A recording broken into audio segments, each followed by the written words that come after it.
Welcome to another BTL Exclusive College Football Power 4 Conference preview on the Bookit Sports Podcast Network. Before we dive in, please drop a follow on Spotify or Apple Music, wherever you listen to your podcasts. And if you want to watch the video version, you can always come over to our YouTube page at Bookit Sports and see me, Krabs Betts, and Javon Deeb's beautiful faces talking about who knows what in the sports world. This time around, we're diving into some college football, Javon. We are so close to the season, only about 3 weeks out. We have college football games in this month of August. How excited are you for the upcoming season, Javon? Are you chomping at the bit? Are you ready to watch your Horned Frogs let you down once again? Yeah, I don't know if I'm ready for that last part, Krabs. Can't say I'm too excited for the Frogs this season, but I mean, I've been definitely itching to get after everything else in college football. I've been getting in the lab a lot the last, couple weeks or so, looking at all these teams, and I'm getting excited. Can't come soon enough. 100%. We are only about 3 weeks out. Cannot wait for the season to start. Javon, I will be boots on ground in Nashville for the Hokies' first game of the season against Vanderbilt. Surely them laying 10 on the road should be a good look, right? Yeah, I bet, Krabs.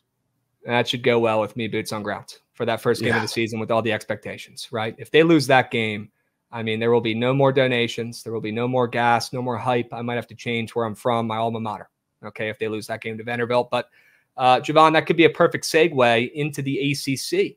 All right, let's talk about the ACC. So the odds, nothing really surprising here, Javon, in the ACC. Florida State, the betting favorite, sitting around plus 300. And then you got Clemson right behind him at plus 350, Miami plus 400. And then you get some of these value plays with NC State, Louisville. You got the Hokies at plus 1,000. And then some of the newcomers into the league, like SMU, who's hanging around at plus 1,500. Javon, it's going to be a new look ACC this year, right? It's going to be weird, the Atlantic Coast Conference having schools like Cal, Stanford, and SMU involved, but it is what it is. The conference had to go out and get some teams and beef up the conference itself. They made some moves. Now we're diving into this upcoming ACC season. Typically, it's Florida State or Clemson who wins this conference damn near every year. I think they've won like 15 of the last 17 conference championships in the ACC. My question to you, Javon, is before we dive in and talk about some win totals, conference winners, some sleepers, will there be a new team that challenges Clemson or FSU this year for the ACC title? I think there will be a new team that potentially challenges them for the title, but I do still like Clemson. I think we've talked about this a little bit on BTL. Like, Clemson was pretty disappointing last year. I think everybody was pretty high on the Cade Klubnik train and him taking that step with the offense when he's getting the reins for, I guess, the first season, and they went 8-4. The thing was, like, if you look at what they did last year, I think the main problem was Garrett Riley didn't get full reins of the offense, which I don't know if that's a Dabo ego thing or whatever. But even with that, like, they lost in OT to FSU in a game they probably should have won. They lost in that crazy double OT game in Miami that they also probably should have won. And they lost on the road in Raleigh against NC State by a touchdown. All one-possession games. Really, the only game that got killed was against Duke. Feel like if one or maybe two of those games swings their way like it should have, we're not having the same conversation about Clemson coming into this year. So I think they take that step like they kind of started to do towards the end of the season. And I don't know if it's a new team that's going to raise the ACC hardware. You're not worried that Dabo Swinney might be a little too stuck in his old ways, not bringing in a single transfer this year at Clemson? Yeah. People are talking a lot about that. They're saying, well, the product we saw last year wasn't good enough, and now you're not bringing in a single guy in the year of NIL, the year of the transfer portal. People are saying that's going to bite him in the ass. Do you think Dabo has enough guys already on that team to rebound and show the true colors of that squad that was supposed to be, a dominant top 10 team in college football last year? I think they do because, like I said, I think Garrett Riley should have gotten the reins of that offense a lot earlier than it seemed like he did last season because, I mean, he's a great mastermind. You could tell at the beginning of the season, like, Dabo had his fingerprints all over that offense, and that's why it wasn't going anywhere. After they lost the back-to-back games to Miami, NC State, they played Notre Dame, looked great, put up 31, put up 42 against Georgia Tech, 31 against North Carolina, then a little more defensive of a game, putting up 16 against South Carolina, which they still won. But you could tell the offense made a switch. So if we're talking about Dabo being stuck in his old ways, it at least seems like he is getting out of it a little bit, giving Garrett Riley the reins of the offense towards the end of the season. So I think they ride that into this season despite the transfer portal issues. Well, they got some tough games on their schedule. right? But that also could be, you know, two sides of the coin that could end up benefiting them with some key wins down the stretch if they can bounce back this year. I mean, Javon, one of the best games of the season, Clemson versus Georgia, August 31st, coming up at the end of this month. That's going to be epic. I'm looking at the spread right now. I'm seeing Georgia's laying 14 on the spreads. I mean, is there a chance Clemson maybe pulls off an upset there? I mean, I will surely have some money on that spreads, right? Because I'm with you on Clemson this season. I do think they bounce back, and that's simply an overreaction to last year, and that's too many points. Is there a chance we see Clemson maybe win that game outright at plus 440? I think there's a chance. Do I think that they're going to beat Georgia? I mean, Mercedes-Benz is pretty much a home game for Georgia. It always is. Not that there's not going to be a fair share of Clemson support there too, but do I think they beat Georgia there? No. Do I think that game is going to be a lot closer than people seem to think? Absolutely. So I love that it's not like a Duke situation last year where they got killed in that game to start the season. It's even if they lose here, I feel like this is a good test for them to know what to do the rest of the season. So like seeing this competition, I think sets themselves up for, I don't know, success in the next couple of weeks because they play NC State, who's going to be a revenge game. That's their first ACC game. Then they go to Tallahassee, which is another tough game 2 weeks after that. So I don't think they win. I think they look good, and I think they kind of figure out what works for the rest of the season early on, and that's where I think a lot of the juice is going to come from. Gosh, that game at Florida State is going to be a cinema. That's going to be must-see TV. My goodness. Javon, I got to ask you, right? We're talking about games to look out for. That Clemson-Georgia game, it got to be circled as one of the best games of the year, at least early on. What about when Clemson has to make a trip to Blacksburg this year? Could that cause them some issues, right? A lot of hype surrounding the Virginia Tech football program. You guys know, my listeners, no chance we're getting through this podcast talking about the ACC and I don't slurp the Hokies a little bit. Look, a lot of expectations this year under Brent Pry, Javon. Do we think the Hokies can maybe pull off, you know, a couple crazy upsets this season, maybe make some noise and even potentially sneaking into an ACC championship? Or maybe we see this team go over their 8.5 win total that's plus money to the over. What are your thoughts on my Hokies? I want a little bit more of a non-biased opinion because I'm obviously all in this year. Yeah, I mean, I like the Hokies. It's hard for me to get on the train too much because it does seem like that one pretty popular team who's riding some momentum from last year that everybody likes coming into this year. So just from that perspective, it's hard for me to hop on, but it's hard for me not to buy in some form, especially with the schedule they have. Because, I mean, the schedule is not particularly challenging outside of like the Clemson game and a trip to Miami. There's a lot of potential for them to run through the schedule. And I like what Drones has done with that offense. And again, if you can get, I don't know, a couple of those big wins, that win total could be smooth sailing. It's just a lot of these ACC teams, especially, I feel like we do the same song and dance every year where we're expecting everybody to take a big jump. A lot of the times it's Miami and they never really get there. But on it, with that game between the Hokies and Miami, maybe it's just the winner of that is the one to take the jump. That is going to be a massive, massive game down in Miami. We're going to learn a lot about the Hokies and the Hurricanes in that one. Two of the best sleeper teams in the conference this season, and the odds agree. I mean, both those teams lingering around towards the top of the odds to win the ACC this year, besides obviously Florida State and Clemson, the two wagons. I mean, I'm looking at this Hokies roster right now, Javon. They have the second highest returning production rate in all Power 4, all right, right behind Iowa State. They've got all their guys coming back. They've got pretty much every single starter back from last season, which is a massive, massive W for a program that's on the come up. That is huge. And in a time with transfer portal, NIL being massive, very impressive for Brent Pry and co. to keep these kids here, keep them happy, right? Instead of going somewhere else, taking some more money. The way the Hokies closed out the season last year too, I mean, they look like a completely different ball club the last 4 games of the season, and including that bowl game against Tulane where they did have their backups, but that was probably Kyron Drones' best work.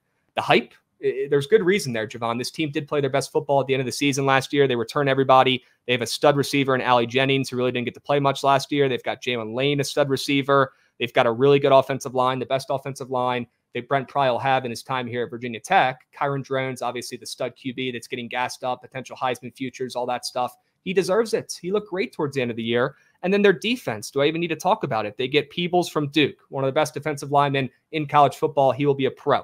They have Antoine Powell-Rylands, who had about 10 sacks last year in the ACC, an absolute stud edge rusher. They've got great corners, as they always do, right? Jalen Stroman, a great safety as well. But the guys Delane and obviously Dorian Strong, who's a pro cornerback as well. This team is stacked. It's now or never for the Hokies. I know I'm being biased, but I do like their over 8.5 win total at plus money. I just think this team is not getting enough respect. And like Javon was saying, their schedule, if they do their jobs, is not the toughest in the conference, right? They have a path. Let's see what they can do, and let's see if they actually live up to the hype for the first time since Michael Vick was there. Goddamn 20 years ago, right? It's about that time, Hokies. Now or never, right? Javon, any win totals looking at you funny for the ACC this upcoming season? I do have two that are kind of going to be related. While we're talking about the VT Miami debate, I don't mind VT, and the team that I want to fade out of the two is Miami. I like their under win total at 9.5, and part of it's just because we've, like I said, done the same song and dance with Miami so many times. Now, this is easily the most talented roster they've had top to bottom, so I'll give them that. But I think people think a little too highly in my mind of Cam Ward as somebody who's watched him a good bit in the Pac-12 with Washington State, and even seen him like back to the Incarnate Word days. The good is really good for Cam Moore, but when it's bad, it's absolutely terrible. It's like to think that even with this Miami roster, this team is going to come and win multiple of these really big games on a schedule that I think people think looks a little easier than it actually is crazy to me. So like for a team that has all this talent, a lot of new pieces are coming in, whether it's him, whether it's Damian Martinez, whether it's a lot of the skill positions and in the trenches. You know what a terrible situation would be, Grabs? For them to go into the swamp week 1 and try and figure that all out. You know, the expectations are not off the wall for Florida this year, and part of that's because their schedule is impossible, but going to the swamp is no joke for any team, just like we learned when they had Anthony Richardson and Cam Rising had to go in there with Utah and a really good team week 1 of their season, and that ended up very poorly, even though we saw the very opposite directions both of those teams took the rest of the year. So I think that's a terrible situation. I think even like a road game in non-conference against USF in conference, or not in conference, in state, is pretty tough. And then you got the big game against VT, followed up by going cross country to Cal, which that's a team that I think is going to be really good too. And I think they lose that game. And it doesn't stop there. You got to go to Louisville, and you go to Jeff Brom's house as a ranked team. That's where you're going to die if they are ranked at that point. Then you got to play Florida State right after that. I mean, I feel like for Miami to go over their win total, they would have to dominate these massive games back to back to back to back. And I just want to put my money on saying, show me. Because, again, we've had high expectations for Miami so many times, and they flop every time. So until they do it, I will be fading. Agreed, and that's music to my ears. I hope you're right, and I hope the Hokies can pull off an upset down there towards the middle of the season in Miami. That would be massive. That game could end up deciding, you know, which sleeper, which dark horse could end up actually making a run at the ACC title, right? Javon, you mentioned Cal, right? You were the Cal whisperer last season. You were all over that squads. You were reading them like a book, some might say. You had great reads, great bets. That's your squad, a secondary team to the Horned Frogs. What are your expectations with Cal and maybe Stanford and SMU as well, now joining the ACC this season? Do you think any of these teams do anything? Where is your head at with those 3 new schools? Yeah, I mean, I think out of all the schools, comparatively to their expectations, partially just talking, I don't know, narrative, but also win total, I think Cal easily has the biggest shot to outperform all of those. And I was on them last year. I didn't really plan to go back to them this year, but I think their ascent is not just an accident. Because you know what this feels like to me, Krabs, with Cal? Not that they're like a basketball school necessarily, but they're not a huge sports powerhouse in general. It feels like those a couple years ago, where Duke started getting big time football recruits and started investing a lot more into their program. And then what do you know? They show up and they have a couple of really good years with some really good players. Feels like the point that we're getting to with Cal right now, where like they had some really good players last year. I mean, Jaden Ott is one of the best players in all of football, certainly one of the most underrated running backs in all of football. He's fantastic, and they got themselves to a bowl with a lot of good pieces. And even though they lost, like, I don't know, their second best player on offense, Jeremiah Hunter, they lost Caleb Zor to the Frogs, which is huge, but he was their best player on defense. They got so many big ads out of the portal on both sides of the ball that I'm really, really excited. And the thing is, like, they're returning a good amount of production, but there's no guarantee they're going to start because they got so much talent in the portal. Even like at the quarterback position, Fernando Mendoza showed a lot last year, winning the starting job mid-season, and they've just brought in Chandler Rogers for UNT, who's looked fantastic so far, I'm hearing. So there's a chance that he might start over him anyway. So I think this team is going to be one of those teams in the ACC. Like there's always one or two of those teams, whether it's a random Pitt year, whether it's a Syracuse year with them hanging around, like the random team that comes up and they're challenging to be that weird team in the ACC championship. I think Cal will be very close. So, I mean, their win totals at 6. And I think they have a pretty tough schedule to start, which I think helps them too. They got to go to Auburn and to Florida State within the first 4 weeks. I don't think they win either of those games, but the back half of the schedule, I think it sets up perfectly for them to get going, starting with the Miami game that is coming off a bye directly after that Florida State game. Damn. All right, watch out for the Cal Bears. Javon's got his eyes on them for the 2nd year in a row. We'll see how that plays out.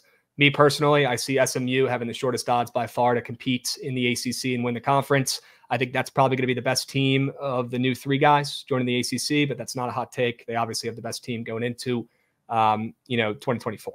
So not a crazy take there, but I do like the Cal Bears. Happy that my Hokies don't have to play them this season. Okay. I've got a win total that I like, Javon, as we wrap up the ACC. And it's also, kind of my dark horse, if you could call them that. At this point, I don't know if you could, but let me break it down for you. I love the NC State Wolfpack this season. A team that gets no love, a team that gets no respect, a team that always finds a way to fuck it up, right? Last year, they did. That's exactly what they did. Down the stretch, I mean, they had chances to win games, potentially get them into the ACC championship. They blew every single opportunity. They had different quarterbacks going in. They had mistakes that cost them games. They're so due to actually put it all together. And I like their coaching staff. I always love their defense. Their defense always overperforms, and they're always above average in the ACC. What I think is going to be the biggest, changing point here for this team that levels them up and takes NC State to that next competing level in the ACC is this stud QB they're bringing in, Grayson McCall from Coastal Carolina. If you don't remember this kid, maybe it's because he had a down year last season. He was injured. He didn't play great. He missed a lot of games.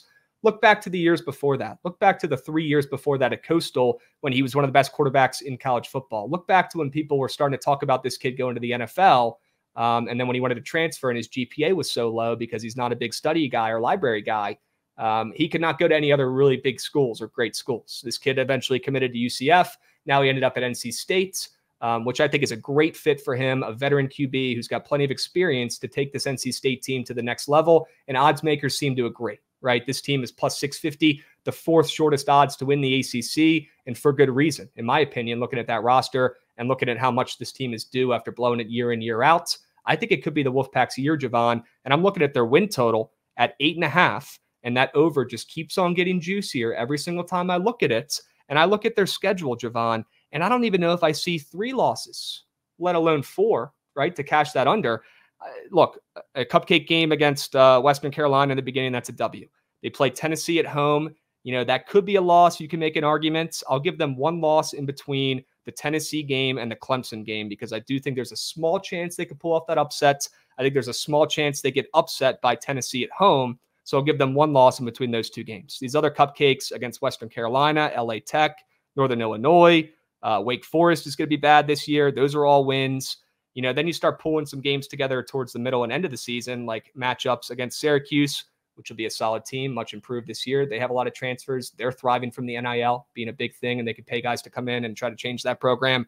But that game's at home for the Wolfpack. I'm not too worried about it. They do have to go to Cal, and then they welcome in Stanford, and they welcome in Duke as well. There are some tougher games at the end of the season, Georgia Tech, UNC to close the year out, but I don't really see 2 losses there in conference play towards the end of the year. I really don't. It's hard for me to come up with 4 losses, let alone 3 losses for NC State and the Wolfpack this season if they can do their jobs and if Grayson McCall is as sharp as I'm expecting. I love the Wolfpack this year. There's a reason why they're getting steamed to the over 8.5 on their win total, and there's a reason why they're the 4th shortest odds to win the ACC.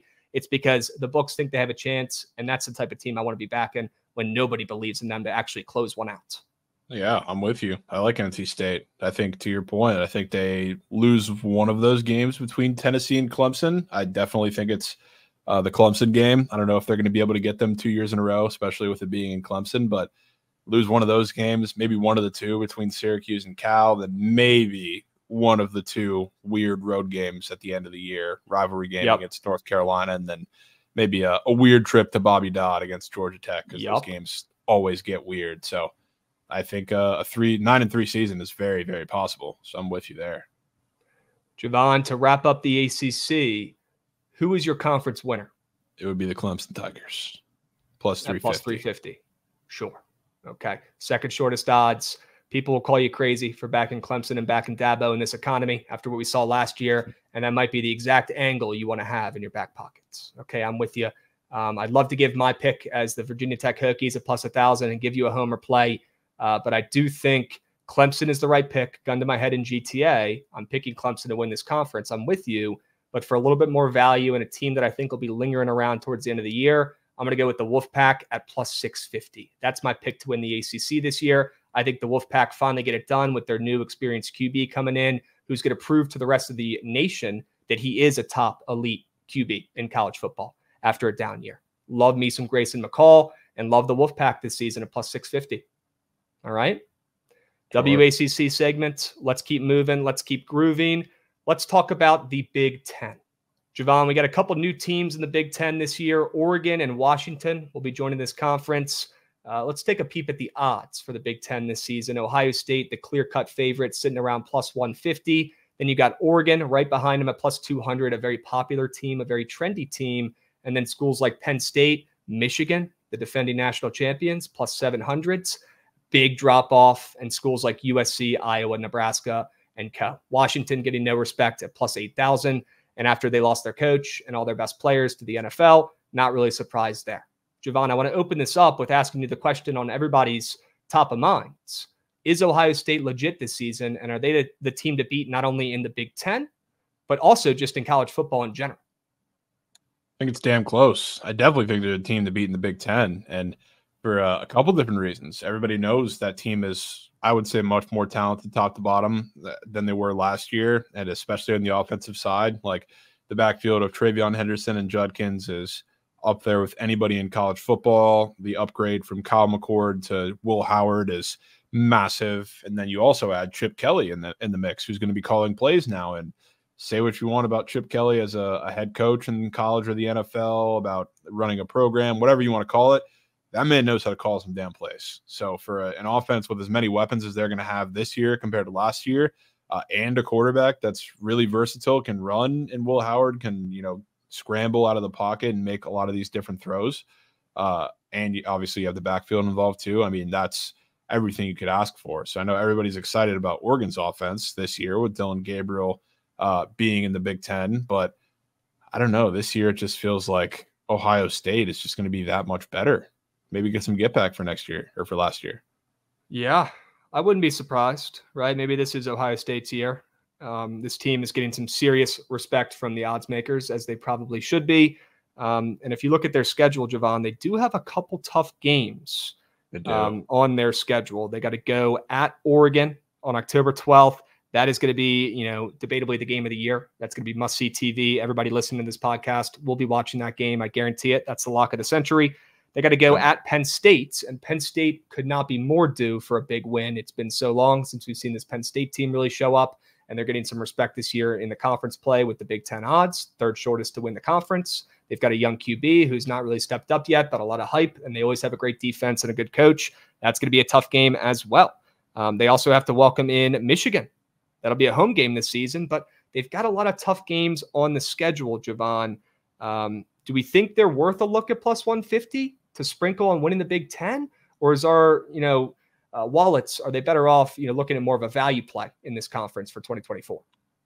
Yeah. I mean, I don't love just taking a team plus 150 in a big conference like this with a lot of talent to win it and have that money tied up forever. But I do think it's theirs to win, to be honest with you, because you talk about the games, going to Oregon, to Penn State, and then, the game against Michigan. That's their entire season, in my opinion. It's a 3-game season. So, like, when we get to one of those 2 road games, I think they lose. I do think they get their get back on Michigan at home, but they're certainly liable to lose at Oregon or at Penn State. I'm definitely more sold on losing at Oregon. And the thing that I like about that situation, even though they're going to lose it potentially, is because that could be the rematch that's going to happen in the Big Ten championship. And once we get to this, I will certainly say the same thing. If this is Oregon winning in the regular season and they're rematching in the Big Ten championship, we're probably going to put our money on Ohio State to not lose both of them, so they avoid an Oregon situation like they had in the Pac-12 championship last year.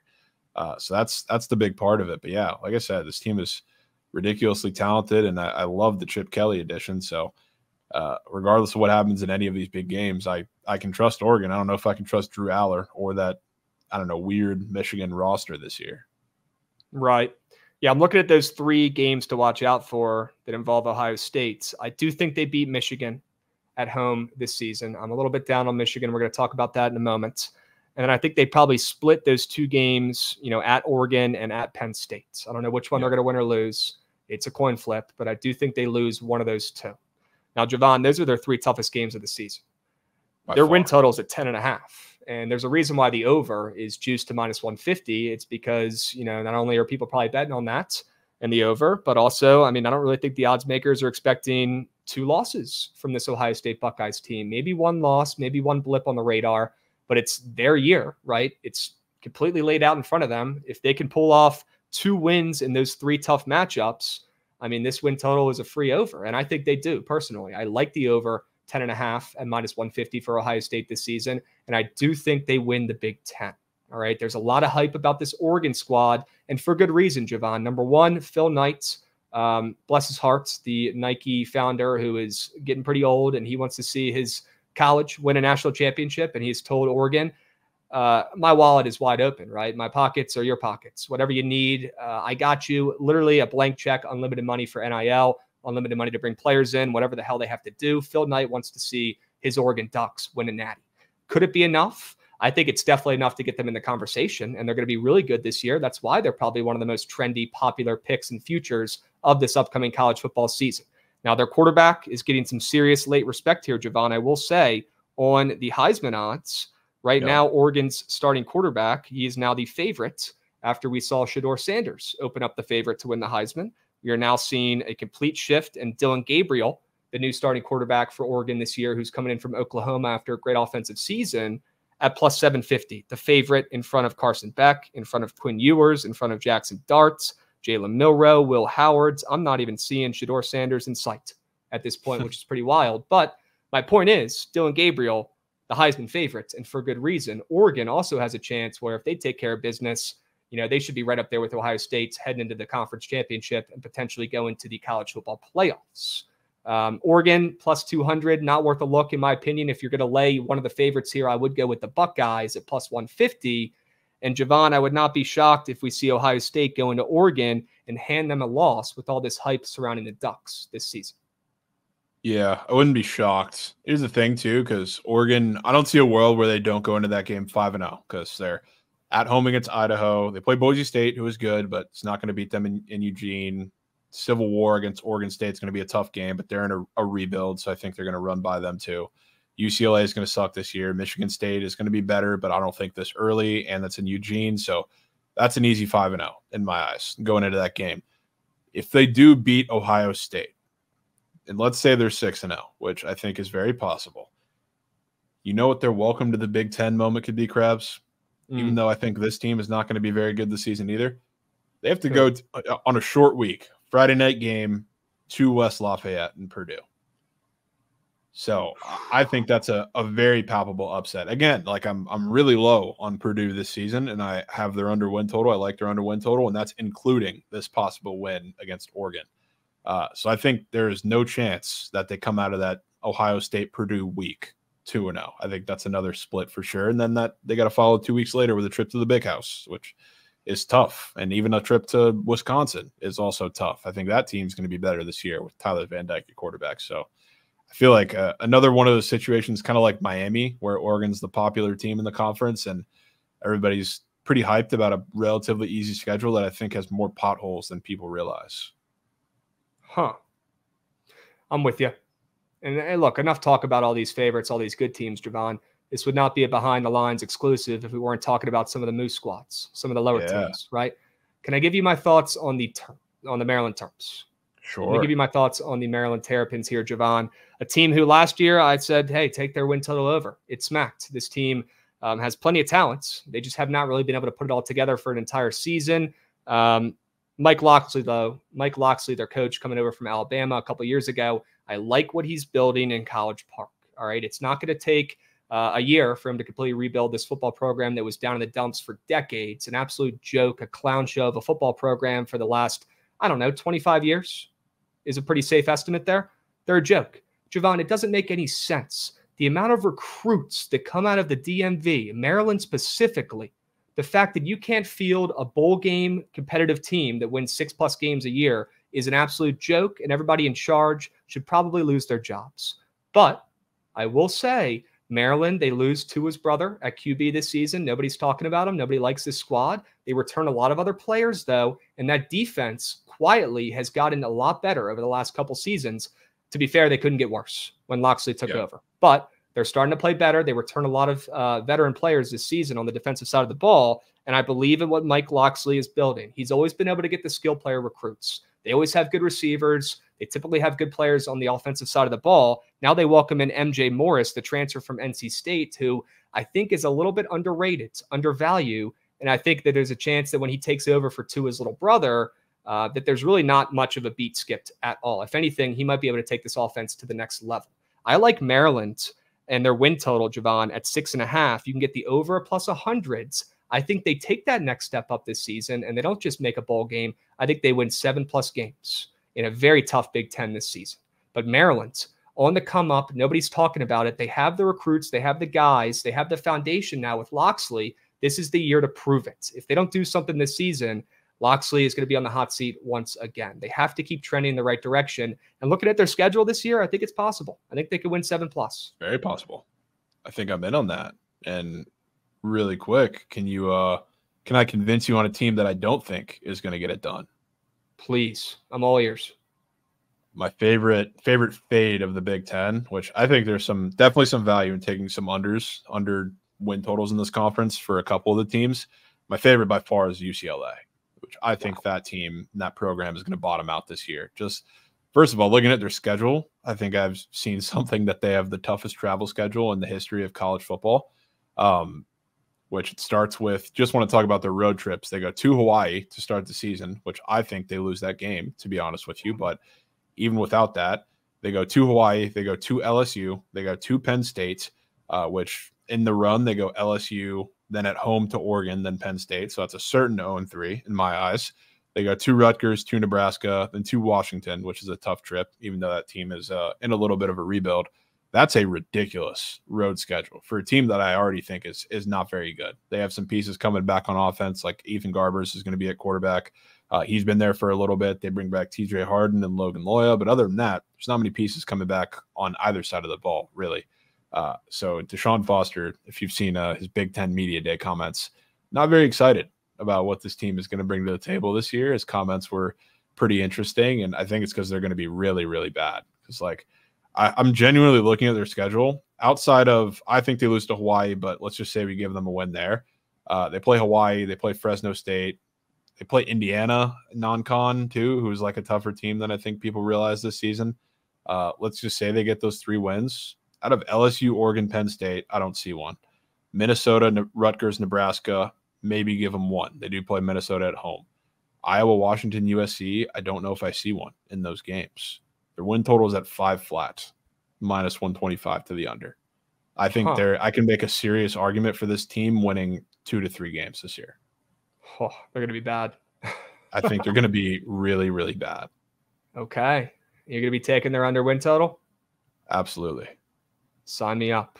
Sign me up. Let me sneak one more fade in here before we move on to the next conference here, Javon. This is something that people are going to want to hear. The Michigan Wolverines. What did Michigan just do, Javon?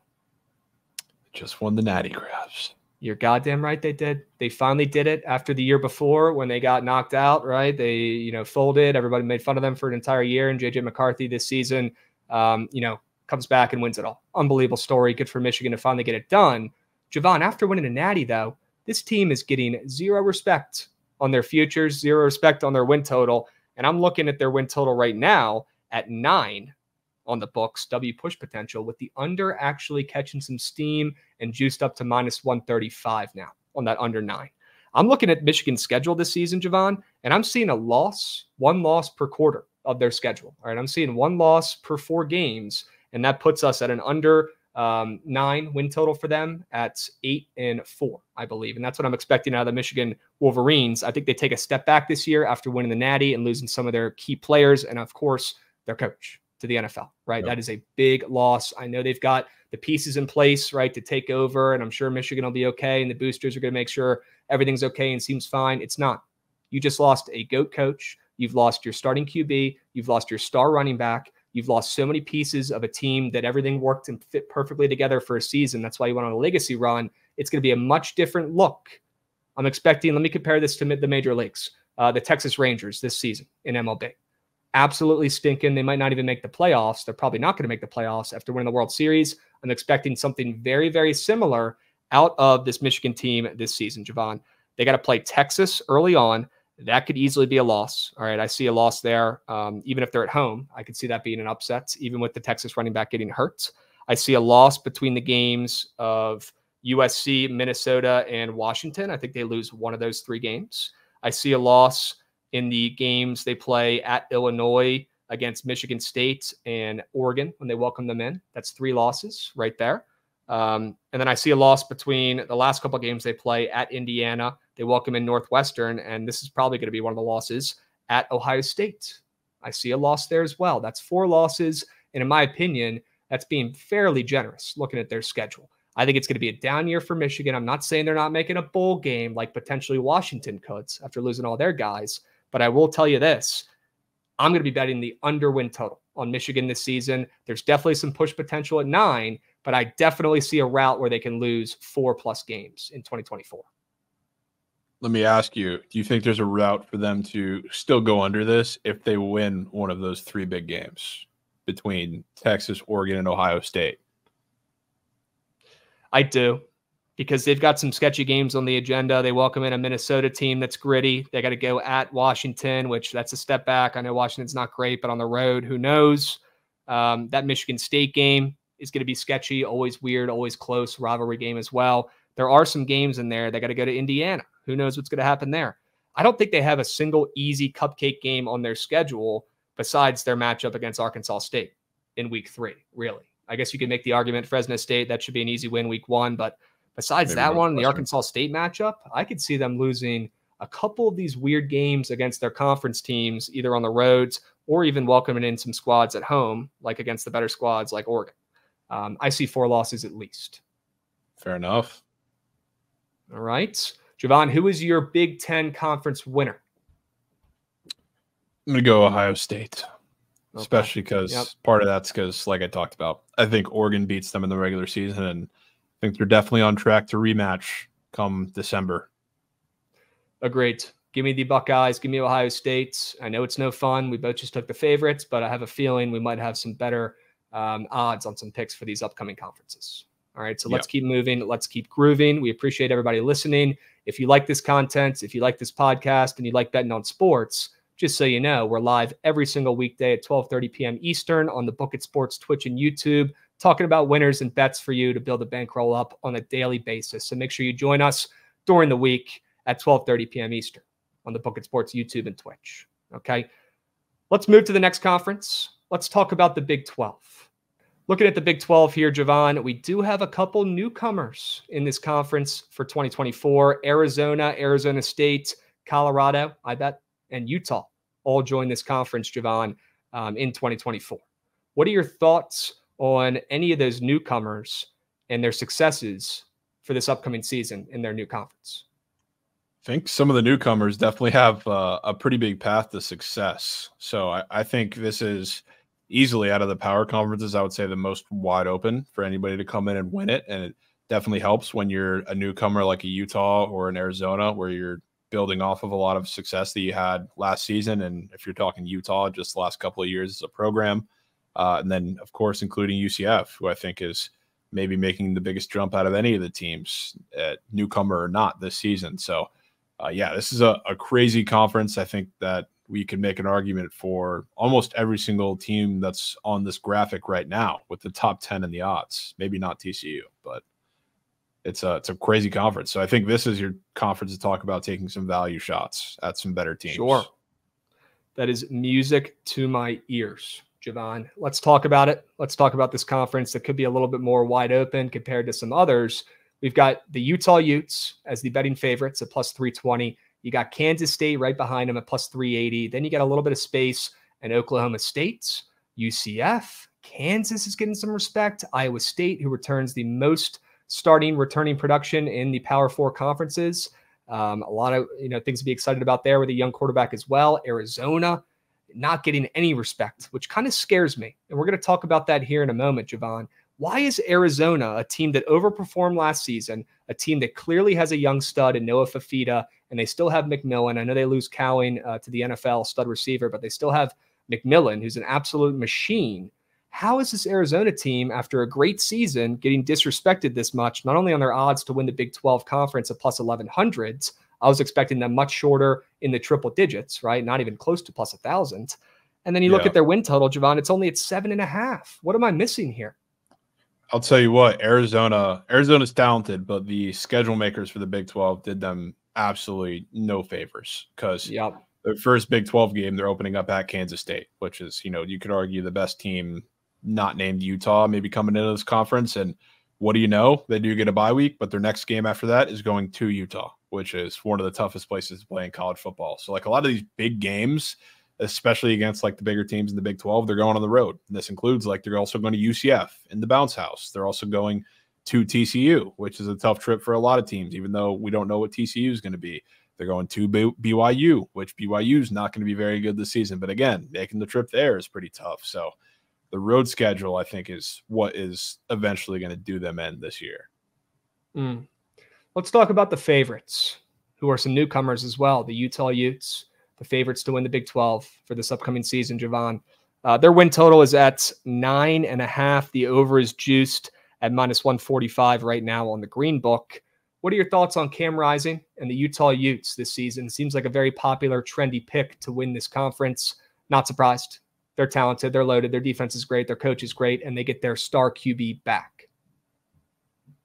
Yeah, the question is for how long, which is why one of the things that I was talking about when talking about taking value shots in this conference, the two favorites are Utah, and we haven't seen Cam Rising healthy for a full season and God knows how long, and Kansas State, who is a really good team, but they're breaking in a new quarterback who everybody's excited about, and Avery Johnson. But we've seen him when he's played run a majority of Wildcat, where he's just using his legs. You haven't seen him throw the ball for a full season, obviously, and now we're going to have to see that, because realistically, when we're talking about teams in the Big 12, when's the last time you've won by being strong in the trenches? Really never. That doesn't happen in the Big 12. So both of those teams are, which definitely helps and gives them a physical advantage over a lot of the teams in the Big 12. But that alone is not going to win them anything, especially if Cam Rising's not healthy, especially if Avery Johnson isn't what we thought they would be. So I wouldn't say I'm out on Utah or out on Kansas State. It's just I feel like everything has to go well for both of those teams. I agree. I think it has to go perfect, and that's never a team or a bet you really want to have in your back pocket, needing everything to go perfectly and according to plan, because like many of the listeners know, that is not how gambling or sports work. If it was, why would they even play the games, right? They would just have the matchups on paper, nobody would get hurt, and they would go about their day and shake hands, right? They still got to play the games, and that's why we love this so much. Javon, I will be staying far away from Utah this season as this, pretty clear-cut favorites to win the Big 12 in their first year in this new conference. Do I think they're good? Yes. Do I think they're stacked? Of course. Great coach, great defense. And if Cam Rising can stay healthy, like if you could confirm that, guarantee that to me before the season starts, maybe this would be a different conversation. But like you said earlier, we need to see it. It's been a while. Now, when he plays, he's going to be a beast and really tough to beat. That guy's got so much moxie, so much aura. It's unbelievable. I'm a big Cam Rising fan, but he's got glass bones. Let's see if he can play all 12 games. If he does, Utah probably going to the college football playoffs. Let me tell you about a dark horse, though, that I've got in this conference, Javon. A team that nobody likes, a team that got in some trouble a couple years ago in a gambling scandal. They had players on their teams betting on their own games and shit like that. Just stuff you simply cannot be doing. But Javon, this is the exact moment when we want to buy stock in this program, okay? They go through that turmoil 2 years ago with all the betting stuff, right? They get caught, whatever, hands up. You could tell. Trust me, I remember betting on those games and watching those games for the Iowa State Cyclones 2 years ago. Something was up, okay? And now that it's out, it is what it is. Those guys got to be on their best behavior going forward, and they have a lot to prove, the ones that are still there, right? That they're clean, they're good. And honestly, Javon, looking at last season when they were one of the youngest teams in college football, and they got to a bowl game with a freshman quarterback, are you kidding me? They pulled that off last season with that tough schedule. I was so impressed by the Cyclones, finding a way to go 7-6 last year. And my goodness, I could not be more excited to see what this young QB has after his first season under center, right? I think Iowa State is a serious sleeper, and there's a reason why they're getting line respect and have shorter odds to win this conference over schools with bigger names and higher expectations, at least to the public, like Arizona, like Texas Tech, right? There's a reason why Iowa State is snuck right in there below them with shorter odds. It's because they return the most players in any Power Four, conference for any team. They return the most players. It's unbelievable. They're getting all their starters back. They got Rocco Becht, who's an absolute beast. I really like what I saw out of that kid last year. Javon, I am buying stock in the Cyclones. I think this team, the sky is the limit for them. I like their schedule. It's good enough. It's not too easy, but it's not brutally difficult as well. And their win total this year is at 7.5. Last year, they did win 6 regular season games. I like that it's that high. Nobody's taking this team. Nobody's betting on them, but I love that they're returning all their starters and all their guys from last year. Love their young quarterback. I think they have a really solid coach, and I think they are the sleeper pick to win the Big 12 this year at plus 950. I will have coins on it myself. Yeah, I love that. And speaking about last year too, it was a little fluky because at the beginning of the season they were dealing with like the flu or like half flu, half like scandal, where they were missing like half their team, like which is why they couldn't score against Iowa. I mean, nobody does that anyway, but they also like put 7 points up on Ohio where they were playing with like 4 starters combined on both sides of the ball. So like they usually come on towards the end of the year. And they really didn't have the room to do that last year, even though like they ended the season with a pretty big win against Kansas State. Not that it meant anything for them outside of a bowl game, but now they get the chance this year because their schedule's a little backloaded. They're not really seeing any of the contenders for the Big 12 until week 9, where they play at Kansas, then they play at Utah and Kansas State. So I really think, as much as it pains me to say, like Rocco Becht is on a Brock Purdy trajectory. Yes. So like he has not looked amazing, like jumping off the page in his Iowa State career so far, but neither did Brock Purdy. And as a person who's watched a lot of them both, there's a lot of similarities, which scares me. So value shot, I like Iowa State. I think UCF might be my pick as well, right? Ooh. On the same little plus 950 line, because I think that team is going to be really, really good this season. And it's not even just like a KJ Jefferson thing, because him coming back is great. I think he fits that system fantastic. Like they were using John Reese Plumlee at quarterback in that system. He was a converted wide receiver he couldn't throw. So like KJ Jefferson is such an upgrade. And they also have one of the best running back rooms in college football too. And RJ Harvey is fantastic. Penny Boone coming over from Toledo, also fantastic. So there's so many different things they could do. And I would say their schedule is a little tougher than Iowa State in the sense that, weirdly, like I'm not high on TCU this year, but UCF's first conference game this year is at TCU in week 3. I think that's tricky. They also have to go to the Swamp, which isn't affecting, the Big 12 championship or anything, but that's a tough game. They do have to go to Iowa State 2 weeks later. So they have some traps, but I think that team is just really talented top to bottom, and they're returning enough for me to believe in them on both sides of the ball that's going to be a scary team, especially for anybody in the Big 12 who has to go to the bounce house. So I think they're a solid shout too. Is that your dark horse for the Big 12? That's my dark horse. All right. I think you got a pretty good pick there. I'll stick with my Cyclones at plus 950. Javon locking in UCF at plus 950 as well. Okay. Before we move on to the SEC here, one more comment, a game to watch out for in this conference. Utah at Oklahoma State on September 21st. In my opinion, whoever wins this game will be the front runner to win this conference as the favorite. And that's not the hottest of takes, right? That is a big game, probably the biggest early-ish season game in this conference. Whoever wins that game will probably be in the conference championship, conference title. I'm not saying they're going to win it or not, but that's the team I'm going to back as the favorites. Whoever loses that, I'm going to lose some faith in them at that point of the season. So between those two squads, I think we'll learn a lot about both of them. Both are going to be stacked once again this year. Oklahoma State could not go this entire podcast without shouting out them. I think they're also a pretty good look at plus 750. But if they can, they got to probably pull off that win against Utah to have any sort of chance, right? Yeah, that would be a tough game. Feels like Oklahoma State, whenever they're supposed to be kind of good, is never great. They always disappoint. Right, but it's at Oklahoma State. They have a chance. If it was at Utah, they'd have no chance. That's sneakily probably the toughest place to play in the country is at Utah. right? Yeah, it's up there. They have a chance. It's at home. Whoever wins that game will be in the conference championship game and probably losing to a school like Iowa State or UCF. All right, there's a hot take for you guys. Let's move. Let's talk about the SEC. We've got two newcomers in the SEC, the cream of the crop, the best conference in college football that most would say. Not me. I've got the ACC. It's close, but most would say the SEC is better, Javon. Two new squads, Texas and Oklahoma, join the SEC this season. I would love to hear your thoughts on both those new schools and your opinions, your predictions on how they do in the SEC in 2024. I will say my opinion pretty much contradicts what seems to be the consensus, because I think the consensus is Oklahoma is going to suck and Texas is going to win the SEC or at least compete for it.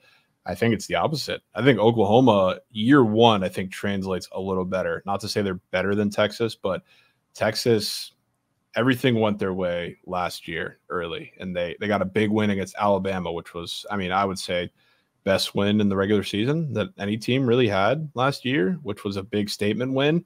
Now they got to do it a couple more times with a pretty tough schedule. So I feel like everybody expects it to just translate. I don't necessarily. I still think they're going to be really good, but I think some of those bigger games, especially like they got Michigan early and then Georgia they got to play, even though that one's at home, I feel like they fall short in those a little bit. But Oklahoma seems to be the teams everyone's fading, and they their win total went from a juicy 6.5 to now like still even juiced the over a little bit, a 7.5, which is shocking. Wow. That is a little shocking. Okay. Well, we got Georgia inside of plus 200, Javon. That's probably not shocking with how dominant they've been in recent years, right? They probably should be the favorite. Then you got Texas right behind them. Ole Miss also lurking at plus 650. And then you got Alabama, Roll Tide plus 750, and then LSU plus 1,000. And then the rest of the squads, who in my opinion probably don't have a chance, but we'll see. All right, Javon, Georgia, deservingly so, the favorites to win this conference, but are they going to do it? I got a take that most people might not agree with. Nick Saban on the way out. Georgia, Kirby Smart, that dynasty just keeps on growing steam, right? They just keep on getting better and better. They're turning into the Alabama of this decade is what it feels like, right? And Alabama, you know, they lose their Hall of Fame coach. They bring in a new guy. Great. Nobody's talking about Bama. Their expectations are not great this season. They lost a ton of guys to the transfer portal this offseason once they lost Nick Saban. Not really surprised, right? That's one of the greatest coaches of all time. But you know who they still have, Javon? They still have Jalen Milroe, who I think is going to win the Heisman in 2024. I like Jalen Milroe at plus 1,400, the sixth shortest odds to win the Heisman. I like him ahead of Dylan Gabriel. I like him ahead of Carson Beck, Jackson Dart, Quinn Ewers. I like him ahead of all those guys. And I'll tell you why. It's going to be a one-man show. And if they could somehow find a way, sneak into that college football playoffs, and I wouldn't put it past Alabama or those boosters, right? Everybody's talking about Nick Saban leaving, right? You don't think there was an exit plan? You don't think there was an exit strategy? You don't think they're going to pick up where they left off? You don't think those funds are still going to be there? You don't think the boosters are not going to be even more involved, making sure this program stays the course? Come on, you're going to have 100 Buddy Garrity's from Friday Night Lights out there, down there, boots on ground in Bama, making sure their alma mater is back on track. I think Alabama at plus 750 is worth at least a sprinkle to win the SEC, and I like their win total over. And I'll tell you what, I would not be surprised if Jalen Milroe wins the Heisman this year after he carries an Alabama team who loses their Hall of Fame coach back to the college football playoffs when everyone least expects it. Well, I got to take for you, Craps. I think in the year that everything gets absolutely insane, turns on its head, upside down in college football, we have the new 12-team playoff. Obviously, we have a new face in the SEC as far as the Blue Bloods go. A couple of them, you could argue. I think Georgia is going to have a dominant season, or as dominant a season as ever. I think this is giving me vibes from not last year, but the year before, when I was fully in on the Chiefs. Everybody forgot about them. And then Mahomes had an MVP season, then they beat the Eagles in the Super Bowl. I don't do this very often with college football. I don't know if I've ever done it before, but I think Georgia, call it square, call it what you want, I think they're my national champion. Wow. Well, they got to go through Texas and Alabama on the road during the regular season. You think they win both those games? Maybe not both. I think they drop one. Drop one, and then hopefully they're in the situation like Ohio State where maybe it's a rematch and they get their look back in the SEC championship, however that may work out. But, yeah, I mean, this Georgia team, I think whoever wins that Alabama-Georgia game is probably going to be the Heisman winner, whether it's Carson Beck, whether it's Jalen Milroe. I'm not a super big Carson Beck guy, but you got to remember it's a narrative thing. So it's the best player on the best team. And between that game and the game at Texas, or a game against Texas and the game against Clemson, there are so many chances for him to push his name into that narrative, even though he's a little overrated, I would say. So if they do get through all of those games, more than not, I guess you could say, I think he's my Heisman. But if Milroe wins, he could easily have head of that conversation too. But I'm a big Georgia backer this year, just when I would say, least expected it. Okay. I like that narrative. I do like that angle. And people, you're probably right. They might not be thinking as much about Georgia after we just saw Michigan, win the national championship. But Georgia's not going anywhere. And Georgia still has a top recruiting class. Georgia still has a dynasty that's being built down there. And Georgia, might not have the flashiest QB, but they have a solid QB, and they have debatably the best coach in the country right this second in Kirby Smart. They've got the recruiting, they've got the guys, they've got the program, they've got everything built up, almost like Alabama was, it felt like 10 years ago. They're on the way. Who's to say Georgia doesn't bounce back this year after a down year last year, I guess, when they don't win the fucking championship? I think it's definitely in the cards. I mean, that's why they're getting all this line respect, and that's why they are the favorites to win the Natty right now at plus 300s, right inside of Ohio State at plus 400. So they are getting the respect that they probably deserve. Javon's saying he wants to buy low, I guess, as much as you can on Georgia. As low as you're going to get not winning a Natty. And I don't hate the angle. I don't. But I want to roll with the Tides. I'll be honest. I want to back Milroe, and I think he's going to be a stud. I've talked about this a lot in the previous months before the NFL draft, but if we didn't just go out and draft Jaden Daniels to DC, I would not have minded waiting one more year and getting a guy like Milroe, who I think could be the next Lamar Jackson in this league. I don't even think we've seen the ceiling for this kid yet, at least not with his legs. We've seen it at times in games, but we have not seen this kid be the true dual threat freak of an athlete that he really is. And I think you're going to see that this year when his back is against the wall, and he's got to win a lot of games himself because Alabama lost a lot of their best players to the portal, right? Nobody believes in this team. They lose their coach. They lose all their guys. They didn't do anything last year, nothing crazy, but they still have a star QB, and they've got zero expectations. And that is a dangerous team to back, one that has no expectations. Georgia, they got the target on their back still, and they've got a lot of pressure after not winning last year. Michigan, they've got the most pressure. They've got the biggest target on their back. They just won a natty, right? Alabama, who is expecting them to do anything this season after losing Saban, realistically? I haven't heard a peep. I'm still waiting to hear somebody say Alabama's going to do something this season. I haven't heard a single peep. It's been all Texas this, Georgia this, Jackson Dart at Ole Miss that, and even a little bit of Tennessee slurpage, I will say. I think the two teams that are getting swept under the radar that are great programs, Alabama and Oklahoma, two teams that I'm high on this year, and I like both their win totals. I'm with you there on Oklahoma, Javon. I think they'll shock some people as well. Yeah. Let's not forget their coach is very defensive-minded, and he's slowly been turning that Oklahoma Sooners team into a better and better defense every single season. Where's your head at with the Sooners in 2024, Javon? Good that you bring that up, because I was talking about it when we were comparing it to last year. Like last year, I think I was on the starting end of the Cal ascent into just being a pretty solid football program in general. And I think I was in the same space with Oklahoma defensively, making some strides with Venables. And you know what the big thing here is this year, which I was so glad for them. I still don't like Oklahoma because fuck that school. But Brent Venables, his whole defense revolves around a linebacker that can kind of quarterback the defense and do it really, really well at a high level. Stuntsman's back, who is the GOAT for a couple different reasons. He is everywhere on the field, fantastic player, also hilarious dude. But now I've been reading up on this. They have the communication systems that you can talk directly in the helmet. So the one thing that he's been really harping on in Venables, like over the offseason, is that he's talking to Stutzman like he's a quarterback up until the play happens. And the fact that he's able to make all these adjustments right until the snap is that's a Brent Venables dream right there. So like, I already think that they've gotten plenty of talent, both in the trenches. Getting Demonic Williams from TCU broke me, because I was so excited about what he was going to do for the D-line, especially with the new scheme at TCU. He's there, which is a huge add, especially for the physicality at the SEC. They have Stutzman, who is going to do everything. I think he's going to be one of the best defensive prospects in all of football going into the draft next year. And then the secondary has gotten drastically better. This is going to be a Clemson-level defense that we have seen from Brent Venables in the past with Oklahoma this year. So everybody's kind of focused on they haven't seen Jackson Arnold, so they don't believe in him. I still do, but I think the defense is the story. So, like, just like last year, I'm kind of going in with a solo mission. Yeah, I guess you're with me, so not completely a solo mission, but I believe in Jackson Arnold. I believe in what that offense is doing, but I especially believe in what the defense is going to do. And looking at their schedule, like, I can see why people are fading them. They have a really tough schedule, I guess, in the SEC because there's big games.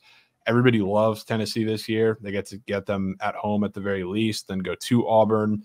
Red River they get after a bye, which is huge. They got to go to Missouri, who everybody loves, and then at home against Alabama after a bye right there. If we're just talking about, I don't know, good things about the schedule, they get a bye before Texas and Alabama, which neither of those games are on the road. Red River is obviously neutral site, but Alabama, they get them at home. And then the beginning of their schedule, I think it's very important to get Jackson Arnold to get his feet wet a little bit. And thankfully for them, they usually set their schedule up like this. And I talked about this last year. They want to get everything going, especially on the offensive side. They get Temple, Houston, Tulane before they go to play Tennessee, which they're not losing any of those games or coming relatively close. That's their little lab session for 3 games before the SEC play starts. So I think the schedule sets up a lot better for them than it initially looks on paper. So I'm all in on Oklahoma. You think they can win 8 games this year? Absolutely. I think they could win 8 games this year. I think they're a sleeper pick to make the conference championship. I think they're a sleeper pick on their win total. And I think nobody's believing in them. They see their QB leave, absolute stud, go to Oregon, but nobody's leaning on that Venables defense that just keeps getting better and better every season.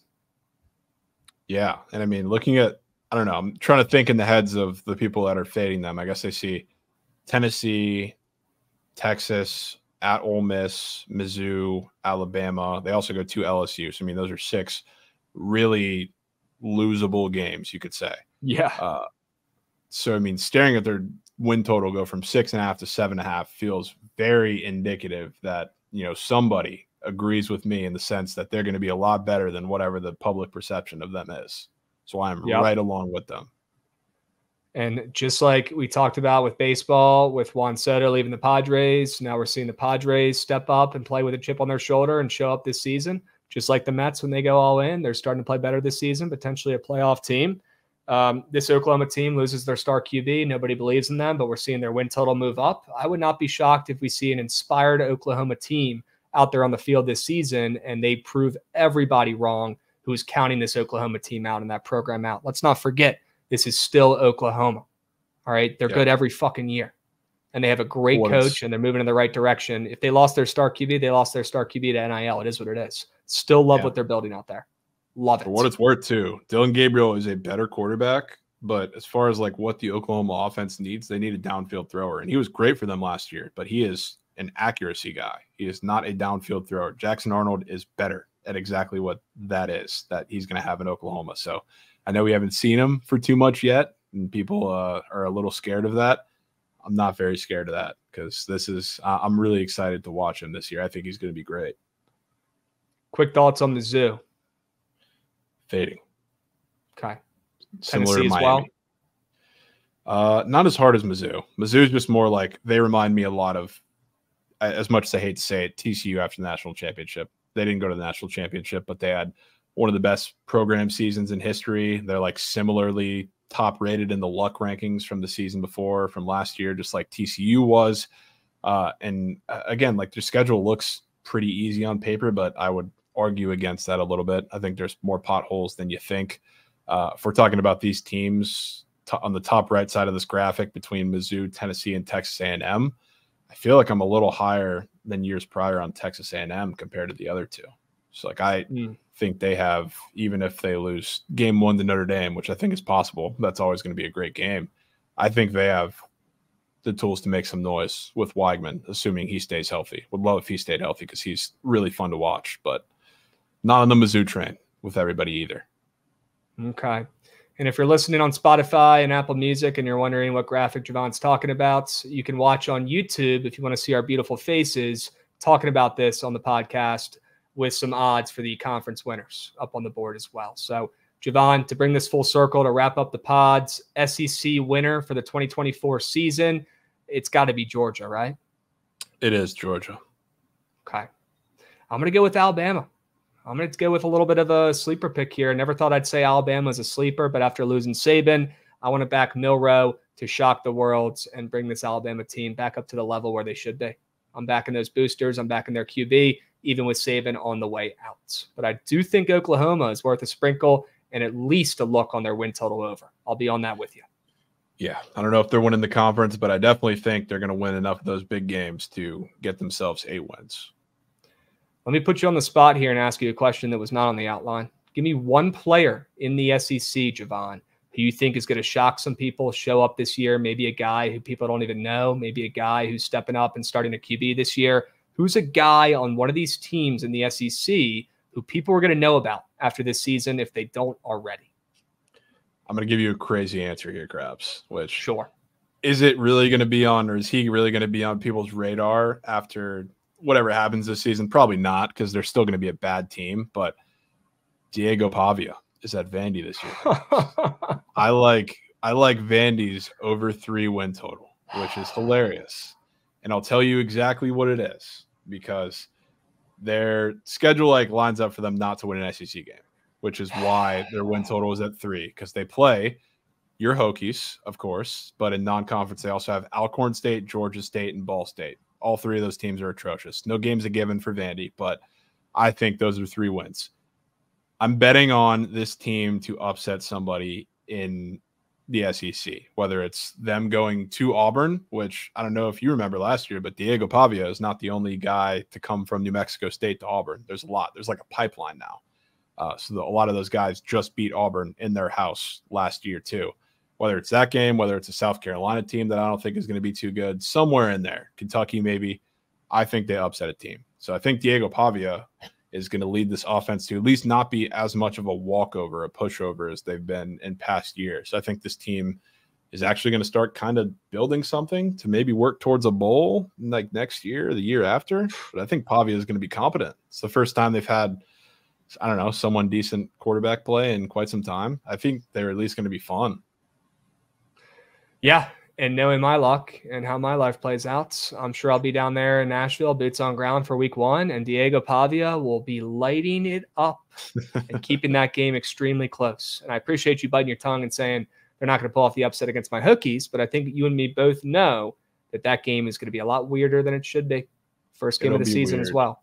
It'll be weird. And Pavia, for the whole season, I guess his health is a little concerning because he hasn't been able to stay healthy all that often, and he's a running quarterback, so who knows how that's going to work in the ACC or the SEC. But not this guy is good, because he's not. But they at least got Nate Johnson, who I don't know if you remember. He came from Utah. He was the quarterback who kind of couldn't throw when he had to come in for Cam Rising. So at least that's a guy with a little bit of experience. It's not like you're getting a guy completely off the street if you're Vandy, if Pavia gets injured. So okay. I don't know. The win total is a crazy take, even though not too crazy to say they're beating those 3 shitter teams, but I do think they're getting an SEC upset somewhere in there. Vanderbilt on the come up. You heard it here first. All right. This is why we do this shit. What other podcast do you listen to where you hear people talking about Vanderbilt's over win total and Diego Pavia? Probably not many. Probably not many. All right. Let's just hope he does not start balling until week 2. Okay. Yeah. Because my mental health, I cannot take a loss to Vanderbilt on the road to open up the season, not with the Hokies' expectations. All right. And to close this podcast out, you mentioned South Carolina. We're not even going to give them the time of day. I do want to roast Shane Beamer, though. Okay. Frank Beamer's son, the head coach down there at South Carolina, he thinks he owns the place, and he thinks he can go out there and trademark the quote Beamer ball. And Javon, that rubbed me the wrong way because his pops, a legendary coach, Frank Beamer at Virginia Tech, who literally built up the football program with his fucking bare hands, blue collar, from the ground up, from scratch, literally. And now his son, who only got in the game because his dad is his dad's, nepotism 101 here, is trademarking it, probably because Frank Beamer, bless his heart, didn't even know what a trademark is or how to do that or work a computer at the point of his career. His son says, you know what, let me go ahead and steal the catchphrase, Beamer ball, as your team is exploding and people are calling for your head and saying that you should get fired after one great season and one atrocious season last year. Shane Beamer, you are on thin ice, buddy. I don't know who you think you are, but trademarking the word Beamer ball, your team better go to a bowl game this year, and you better live up to your pop's legacy, because if you don't, number one, you're fired. And all that gas 2 years ago, people talking about you being the next up-and-coming great young coach, throwing it all out the window. It doesn't matter. But you got some cojones on you, my man. Trademarking Beamer ball, taking that from your pops and Virginia Tech after all they've done for you? Come on, man. That rubs me the wrong way. That is L karma for Coach Beamer down there at South Carolina, and I'm sick of it. Yeah, and to back you up on that, I don't think he makes it through the season, which wow. Part of that may not be his fault, because, I mean, they are starting Lenore Sellers this season, who is a redshirt freshman. I don't think he's the best quarterback just in general, at least throwing the ball. But, yeah, I think they're going to have a pretty rough season. Fade the Gamecocks. They are not back, and that is a crazy move from their coach who thinks he's him, who thinks he's his pops. He is nowhere close. Trademarking Beamer ball. Who do you think you are? They're the team. They're the team. I think I mentioned it, that I am certainly targeting for Vandy to get that fourth win against. Sure, if that's when it comes. Has to be. Has to be. All right. Don't let Vanderbilt get hot, folks. It might be too late. The perfect way to close out the SEC segment of this college football Power 4 conference preview. BTL Exclusive POD.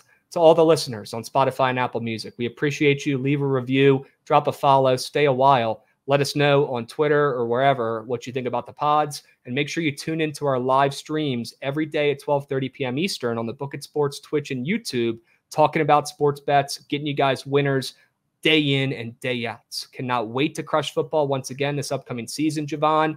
To all of our listeners, make sure you guys are tapped in. We are going to have one hell of a year.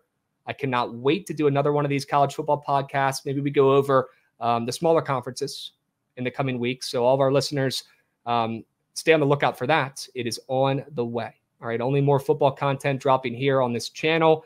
And make sure if you're watching on YouTube, drop a like. All right. We appreciate you guys. We'll be back soon with a group of 6 or whatever you want to call it, group of 8. Who knows how many conferences there are at this point. Podcast going over some of the smaller schools in college football in the coming days. Stay posted. Let us know what you think of the pods. And I hope you guys are as excited for the college football season as we are. Javon, appreciate you.